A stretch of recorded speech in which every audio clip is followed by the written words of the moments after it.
Okay, cool. So hopefully on my screen right now, you can see this Canva board. If anybody doesn't know what Canva is, like unbelievable tool. It's free. I think there's a paid plan, £6 a month, but I'd absolutely recommend using it. People use it for like at home for making their wedding invitations, or restaurants use it for designing their menus. But I use it for content, documentation, that kind of stuff. So I've just designed this in here. We're going to send you over a link afterwards so that you can make a copy of this and make it your own. But also you can use tools or Google Docs or Word Docs or inside of CRM or any sales technology that allows you to customize stuff. You could do some of this in here, but I just wanted to put it into one page because if we want to increase sales velocity, it's not just about aligning with the prospect, it's aligning our internal teams as well. So the best sellers are like project managers in 2025, same with 2024, same with 2023. When times got hard, when sales cycles started to take longer, they got really good at aligning their internal team. So I'm going to zoom into these different areas and go deep and wide in every area to help you understand how you can implement this today in your organization. But if we think about longer sales cycles, which everybody is talking about, it's usually caused by three things. So I call them the three Ps: problem, people, process. Okay, so let's start with problem. Poor discovery on pain, but also impact is what makes deals stall. Okay, they get stuck and they end up losing them to status quo, no decision, that kind of thing. Now, the thing with impact is important. Impact actually determines the velocity, how fast things will actually go. If their hair's on fire, people will go out of their way to put it out. Okay. And that's where really good discovery around the cost of their problem is important, and documenting that and getting alignment and consensus on that's going to drive urgency, not end of quarter discounts. If that was true, no deal with a discount would ever slip. Okay. The second part is weak qualification on people and process. Okay. Now, this tool, this template here, should help you align your internal team on those three Ps and help your champion align their internal stakeholders on the problem and process to drive consensus. And hopefully, if you execute this well with your internal teams and your champion or champions at your customers organization, you should land your deal on time, if not ahead of schedule. So let me just zoom into a couple of things here. So what I would do if I was you using this, I would have one of these for every important opportunity in my pipeline, and I would have this linked to the opportunity inside of Salesforce. So just like somewhere saved, there's a link that I can refer to. So if I'm bringing in the sales engineer, my VP of sales, my commercial finance team need to help me build out a commercial model, we've got information in one place. Okay, so let me just zoom into the first part, which is stakeholder mapping. So a lot of organizations are starting to adopt Medic, and rightly, deals are getting more complex, more people are involved, finance are releasing less money, and buyers are more skeptical than ever. So a lot of people are starting to talk about champions. The problem is they're only thinking about their champion. Okay. And they're not really enabling them, they're not really testing them, but they are thinking about a champion. Now, the problem here is your competitors have also got champions, and I've lost plenty of deals in my career, I'm happy to admit that, where my competitor has got a better champion, a more senior champion, someone with a better relationship to the economic buyer, maybe better domain knowledge or domain experience, so that when they talk about a solution and the problem, they've got better attention inside that organization. And that just happens, and we have to be aware of that. So the beauty about stakeholder mapping is you can start to plot people on this map. Now, Sales Navigator's got a really good stakeholder mapping capability built into it. The problem is not everybody uses Sales Navigator, but also your sales engineer, your VP of sales, they can't see that stuff inside of your Sales Nav account. So what I would do is I'll just do like screenshots of people's LinkedIn profiles, and I would just drop them in these 4 different buckets. Okay. And so at the bottom, you've got selling for you. That's a really clear indicator of a champion. If they are selling for you internally, if they're bringing stakeholders into a conversation, if they are co-creating the business case for you and presenting it to the economic buyer, that's a really good indicator that they're selling on your behalf.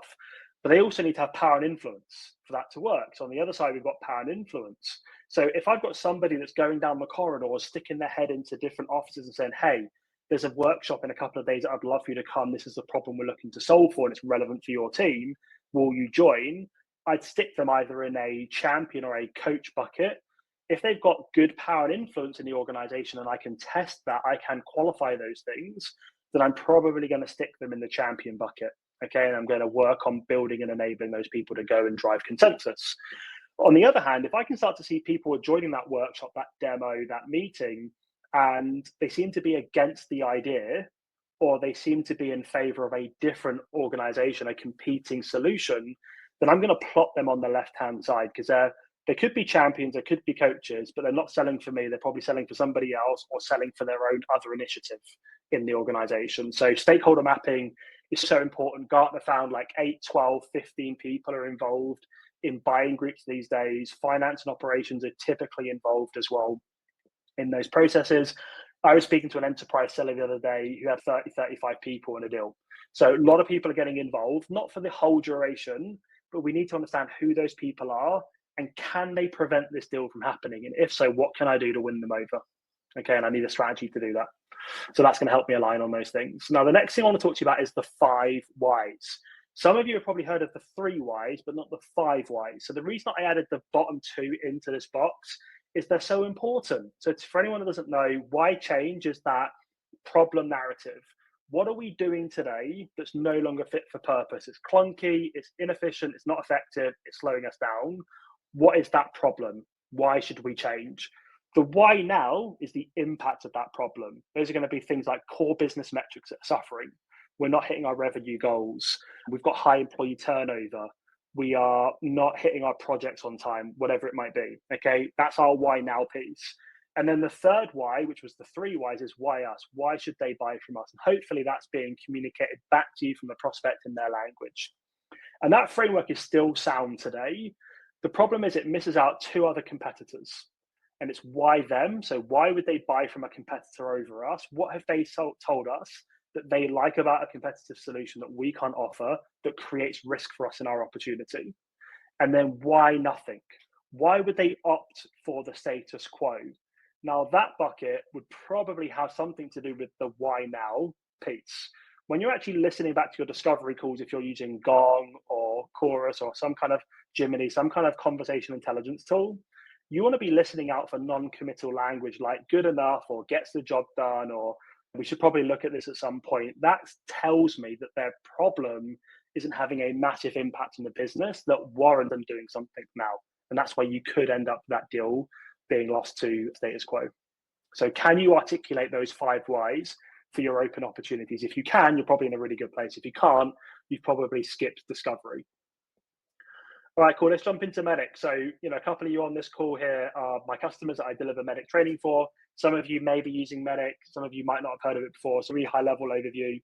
Medpick or Medic, depending on the variation that you use. I prefer Medpick because it's more aligned for mid-market and enterprise sales processes. It's basically a GPS. It's a framework that you follow to tell you where you're strong, where you're weak, and it starts to build a confidence to close score so that you can feel confident with forecasting an opportunity. The problem is if a seller doesn't truly understand the customer's decision process and paper process, how can you forecast a deal? How can you commit a deal with a date next to it if you don't know their InfoSec, their legal, their vendor onboarding process, the people that are involved, the timelines, all of that kind of stuff, and the risk associated to that? So Medpick is great. It tells you where you're doing really well in that opportunity and where you're not doing so well. And for me, that's a great thing. If I'm trying to drive to Edinburgh from Portsmouth, I'm probably going to use Google Maps, because if I didn't, I could probably get there, but it would take me longer. I'd probably burn more fuel and I'd probably miss my deadline. Where with Medic, my GPS, Google Maps, if I took the wrong exit at a roundabout, to say, hey, don't worry, just take the next left, the next right, and you'll be back on track. And I like that. I like having a system that guides me through a process. So Medic is a great framework. Some people say it's a bit outdated. It's 30 years old. And also it's all about the seller. I'd actually flip that and say it's never been so relevant today. If buying is getting harder, which is a fact, procuring software technology services has never been so hard, which means selling has never been so hard. Why would we not want a framework to help us do that? So now is the perfect time for Medic or Medpick. And then I'd actually flip or reframe the whole it's seller-centric. I would say it's buyer-centric. And let me explain. So when a buyer needs to use Medic or Medpick, they're not using it as a framework, but this is how it's going to enable them. So let's talk about metrics.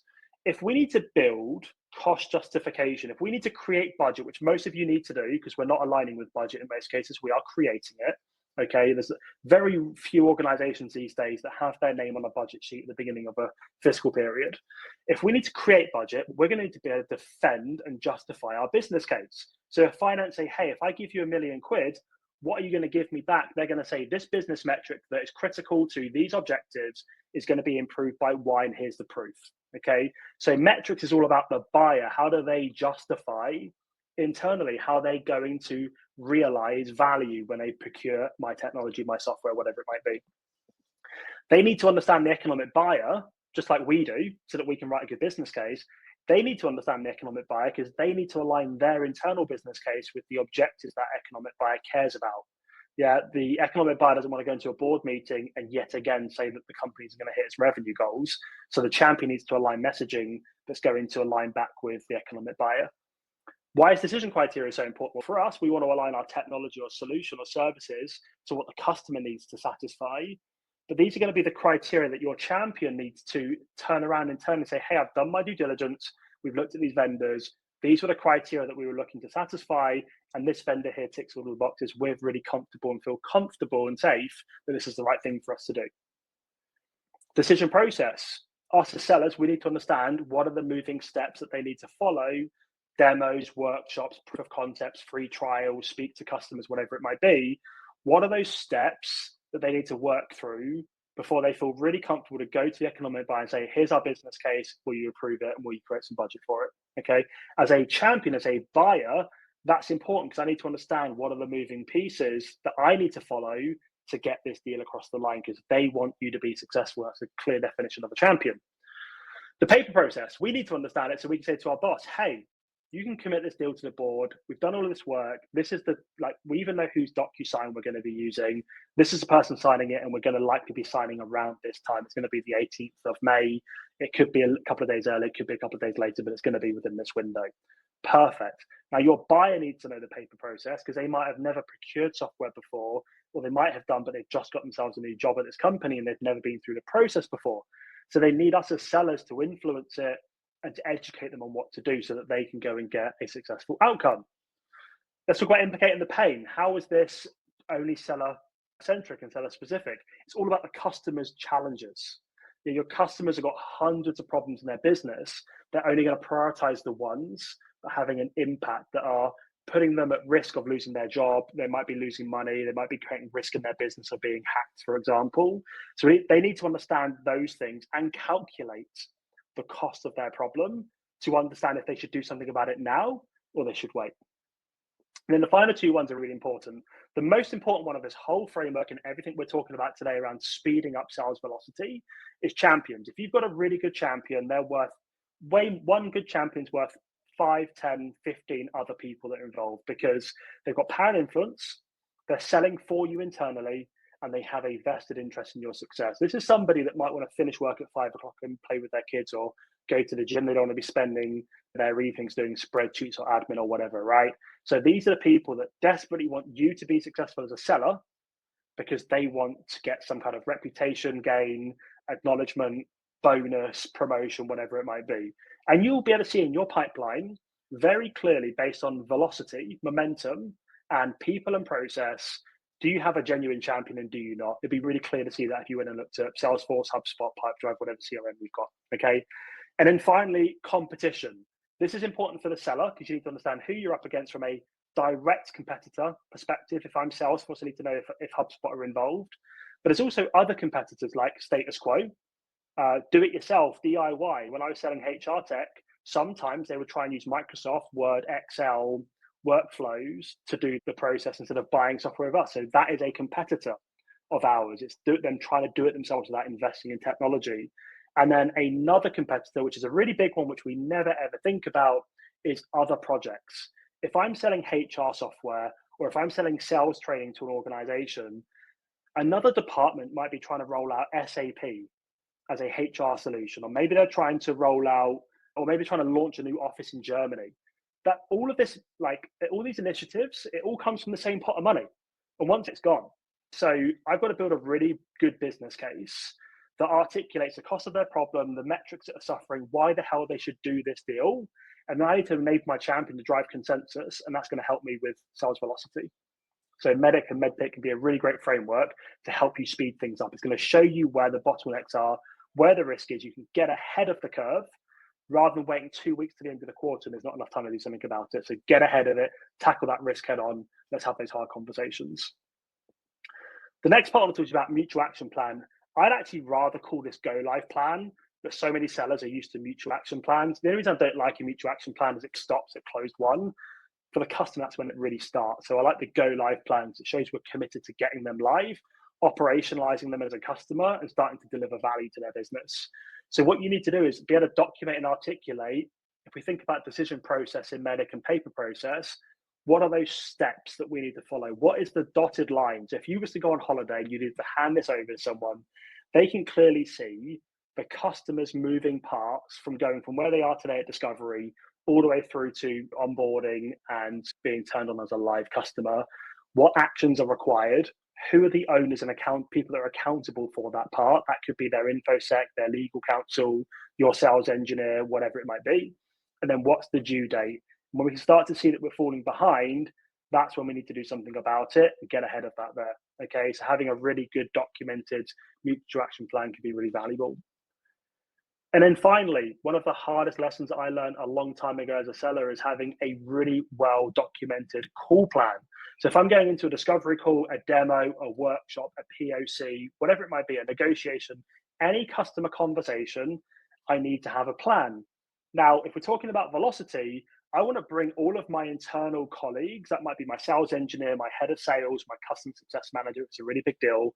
I want to bring them into an environment like this or somewhere else. And I want to be able to fill out these 4 buckets. Who are we meeting? So what's their name? What's their role? What have they got to gain from the solution? And what influence do they have? Are they a coach? Are they a champion? Are they an economic buyer? What's our agenda? What are we going to follow? And these can just be a couple of bullets that we want to communicate with our prospect ahead of that call so they know what they're getting themselves into. They might want to bring other people to that call if they can see certain agenda items. Roles and responsibilities. I can imagine 100% of you, maybe 99%, let's go, that's probably safer, have been on a call and there's been you, your sales engineer, customer success manager, VP of sales. Somebody says something on the customer side. Nobody really knows who's going to jump in and then you both jump in. Or your boss jumps in and says something when you don't really want them to and you start to lose a bit of credibility and trust and authority and control in the conversation, that kind of stuff. So have a conversation internally before a really important meeting. What are the roles of the meeting? What are the responsibilities? So I might say to the sales engineer, hey, you're going to run this part of the demo, but me and my champion are going to kick off the meeting to the economic buyer. And actually, I'm going to have a conversation with my champion and give them a slide deck, a 1-pager that's going to do a what we've heard sign. It's going to show the current state and desired state, and they're going to deliver that part. I'm then going to introduce the demo. You're going to take over. And then Jonathan, who's a VP of sales, hey, I'd love you to tell that really great customer story when we get to this part of our demo. And Julia, who's the customer success manager, towards the end to dial down the fear of making a mistake or this feels like an overwhelming a lot of work. I want you to talk about how we really hold people's hands through the onboarding process and make people feel that this is the right thing to do. So I'm going to give those people the roles and responsibilities so that we can execute a world-class conversation and everybody knows what their role is in that call. And then outcome. What do we actually want to achieve from this conversation? If we're running a mid-market or an enterprise sales process, there's probably lots of people involved on your side and the customer side. What do we actually want to achieve from this meeting? And let's have that in bold, underlined, ready to go, so that we're continuously looking at that to make sure that we're working our way to that outcome, which might be spinning up a POC, arranging a workshop to drive consensus across a bigger group of people. Maybe it's about getting a champion, another customer account on a call with our champion, whatever it might be. What are the outcomes? What validation events do we need to achieve from that meeting? Let's get those locked in. So I just wanted to share that with you today, guys. We're going to give you a copy of this template here so you can create an account. If you don't have a Canva account, don't worry, it's free. You could just create an account and then you can use this as a template.